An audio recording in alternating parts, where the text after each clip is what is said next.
We're looking at the 5 historical evidences for the resurrection of Jesus Christ, and we've been using the mnemonic alive to help us structure our thoughts.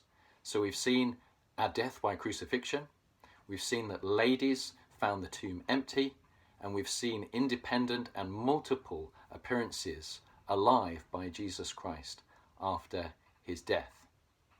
Some people under I also include immediate proclamation of this in Jerusalem, the very place where Jesus had been crucified and buried. But we've already covered that a little bit already, and we'll look at that again under the 5th evidence. So today we're on evidence number 4, which is V, and that is violence endured by the eyewitnesses. The eyewitnesses to the resurrection immediately began proclaiming that Jesus had risen from the dead, that he was alive. And what happened to them? They were arrested, they were forbidden to be teaching such things, and the authorities came down on them like a ton of bricks. And remember, these eyewitnesses were Jews, and it was their own religious leaders and their fellow Jewish worshippers, people who they had been worshipping with, who turned against them and began attacking them for what they were teaching. In addition, the Roman authorities also began persecuting them for what they were doing. And so we read in 2 Corinthians 4 verse 8, "We are afflicted in every way, perplexed, persecuted, struck down." And in 2 Corinthians 11 verse 24, we get a detailed description of how these eyewitnesses were treated. It says, "Many imprisonments, countless beatings, and often near death. 5 times I received at the hand of the Jews the 40 lashes less one. 3 times I was beaten with rods. Once I was stoned.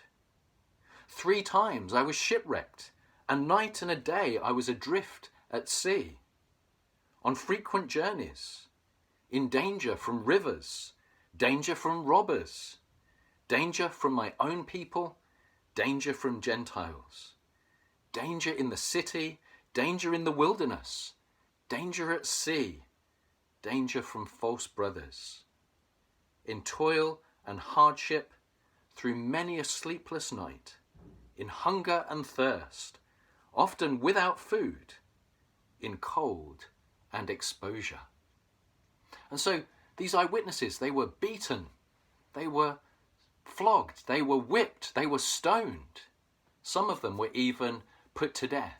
You can read in the book of Acts of Stephen and of James, and in fact it's reported that all of the original eyewitnesses, the apostles, apart from one, were martyred, were killed for teaching that Jesus Christ had risen from the dead.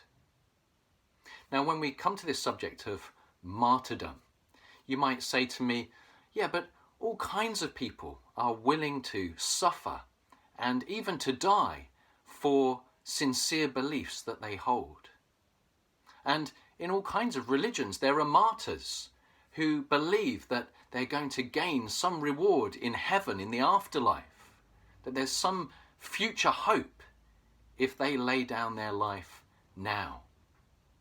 People can be sincere, but be sincerely wrong. But that's not what we're dealing with here. The word martyrdom actually means witness.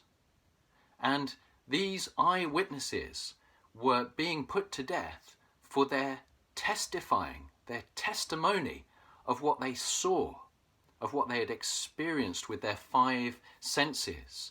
That they were saying the resurrection was something that had happened, and it was something that they had experienced, and that this to them was a cold, hard, concrete fact, and they were willing to die for that claim. Now, would you die for something that you knew to be false? Would you be willing to die for something that you'd made up, or something that you might have been mistaken about?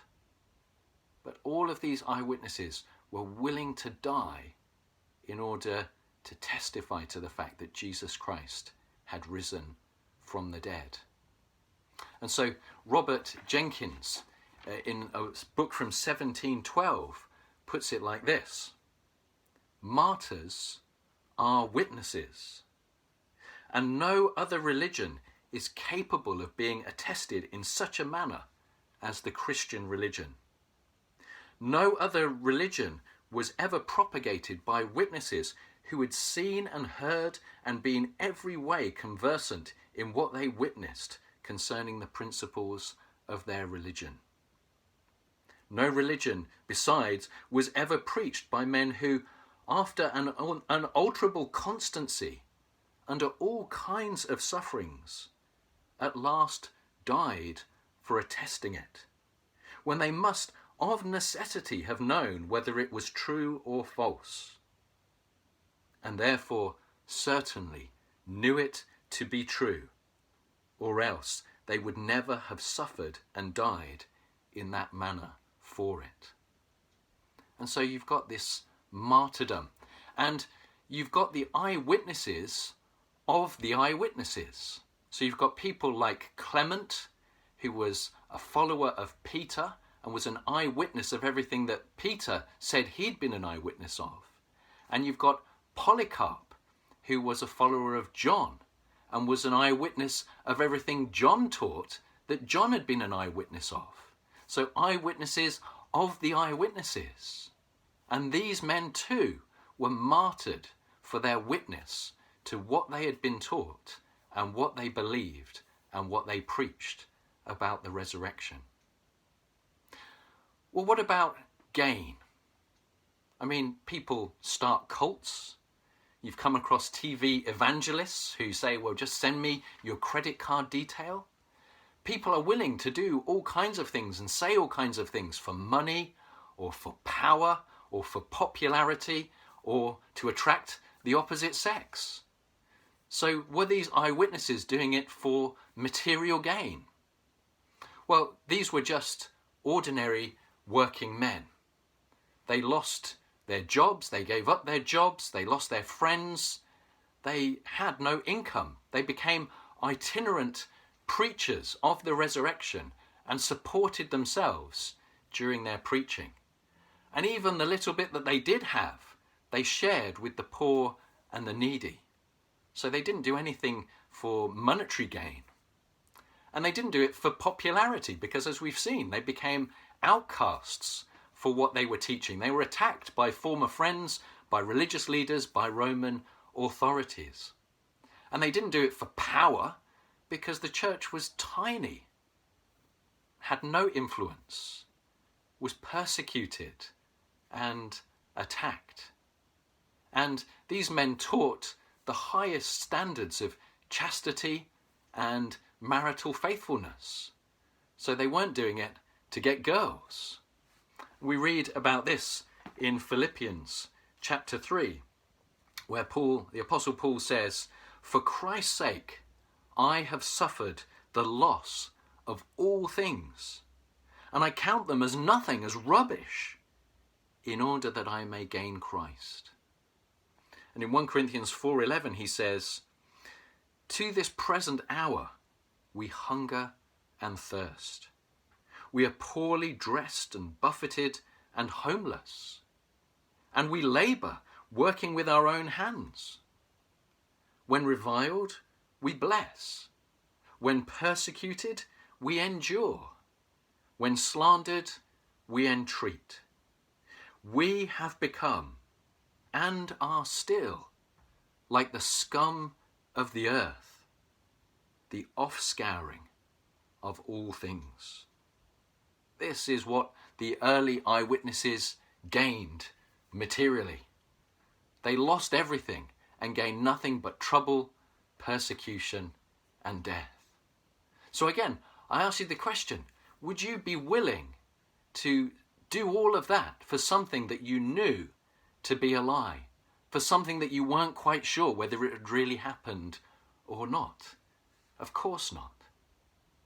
And imagine the pressure that these eyewitnesses were under to recant, to just change their testimony, to say we were wrong, we made it all up. But that never ever happened, despite them being put to death. And so I'd like you just to consider two different kinds of court cases. In court case number one, maybe it's a corporate law case, and the person gives their testimony, and then afterwards it's discovered that they received a great payment into their bank account, or maybe they were awarded a cushy promotion onto the board of the very corporation they'd been testifying against. How would that affect your view of the trustworthiness of their testimony, of their reliability as a witness? But now think of this second court case. Maybe it's a whistleblower, and they have sacrificed everything to give their testimony. They've lost their job, they've lost their livelihood, they've lost friends, they've lost it all in order to testify. Or maybe it's a court case about organised crime, and the person has received death threats and has had to go into witness protection, leaving everything that they knew before behind in order to testify. What would you think of the credibility of that witness? What would you think about their eyewitness testimony? Now, which of these two cases are the eyewitnesses of the resurrection more like? They didn't gain anything. They lost everything. They were willing to suffer. They were willing to die in order to testify that they had seen and experienced with their five senses that Jesus Christ was risen. I'll end with a quote from Antonin Scalia, Supreme Court Justice in America. So this is a guy who knows a thing or two about eyewitnesses and about testimony and evidence. And this is what he says about the resurrection. It is not irrational to accept the testimony of eyewitnesses who had nothing to gain. The worldly wise do not believe in the resurrection of the dead. So everything from Easter morning to the ascension had to have been made up by the grovelling enthusiasts as part of their master plan to get themselves martyred. Those are your only options. And so this is our fourth piece of evidence: the violence endured by the eyewitnesses.